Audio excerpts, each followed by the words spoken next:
So I've got a question. I thought you said weight didn't matter on a bicycle, but then you buy a pair of lightweight Melanstein wheels. What's the deal with that? Why are you changing your story? Okay, I can understand the confusion. I bought a pair of $6,000 carbon lightweight wheels for my fleet, my collection, and people were like, hang on, like, you always said those things are a waste of money, whatever. They sort of are, and they aren't. If you've got them and you want them, use them, but you don't need them, okay? You don't need them. An example, training buddy Anton and I were going up this Strava segment a few days ago.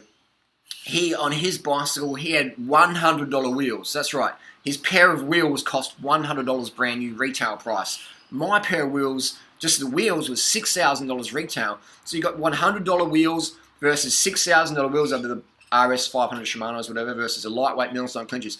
I was only 2 seconds ahead of him on that little Strava segment. It was about 3 minutes 22 for my time, 3 minutes 24 for his time.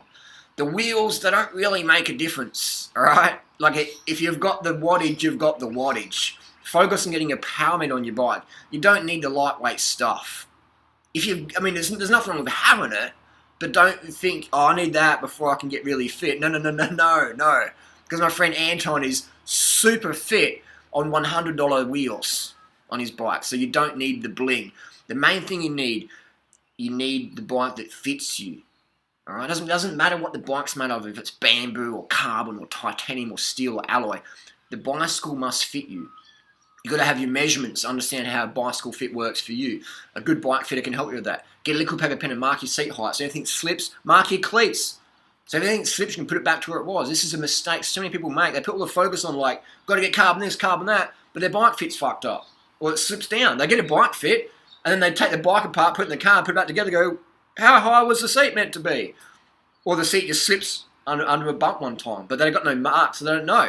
And I'm just like, why the fuck would you put all the effort into training and diet and money and parts and travel, etc., and you let something like a slip seat hinder your performance? I can't get my head around that. That is just like, I just see it all the time. 99% of people don't mark their seat height or their angle or their cleats. And like, yes, close enough. And I'm like, why do people do that? That is like the most frustrating thing for me to see.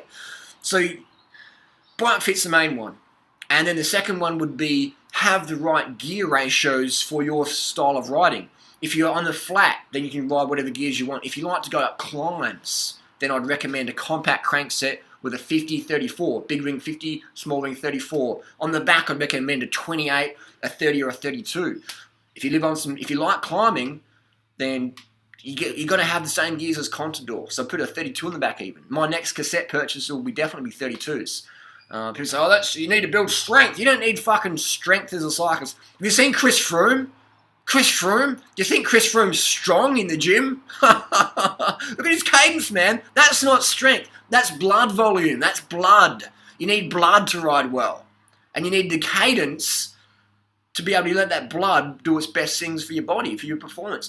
So once you start grinding like that up a hill, you're losing power because your blood can't pump efficiently. You want 90 cadence, 80 minimum up the climbs when you're going hard. If you're just cruising along, sort of talking like that, that's all right. But if you're trying to perform, you need 80 cadence. Look at the guys on the Tour de France. Look at them. Look at Chris Froome. Look at that new guy, Fabio Aru or whatever. Just cadence. Your blood needs to work. It needs to flow. Cadence lets your blood flow. Just ask Dr. Ferrari. It was the game changer with cadence. So that's what you want. You want bike fit, gear ratios. Third one would be power meter. You need a power meter so you can understand how cadence determines power and vice versa. You need to get a power meter. I've got plenty of videos in that one. So why did I confuse people by getting lightweight bikes and stuff?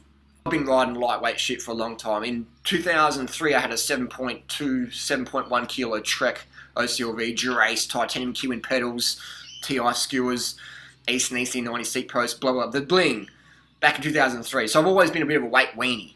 But it's not essential. What matters is you have gears for your cadence, your bike fits you, and you have a power meter so you can pace yourself in the climb. And they're the three things that will help you climb the best. And fourth, mentality. Doesn't matter how good your bike is, mate. If you don't have the head screwed on and powering, then it's all for naught. So don't think you need a lightweight bling just because I ride it or whatever. It's more for show, really. lightweight stuff's more for show. And if you got it, that's cool, you know? The lightweight wheels look fantastic, but don't think that you need them to perform. It might help a few seconds in a Grand Tour de France, whatever, but other than that, stick with what works, wheels that you can service, blah, blah, blah. But if you've got the money, then do what the fuck you want to do with it. There's no worries with that. But understand, bike fit, gear ratios, power meter. They're the three things you need to focus on when it comes to spending money on your bike. You don't need the bling. Seriously, you don't.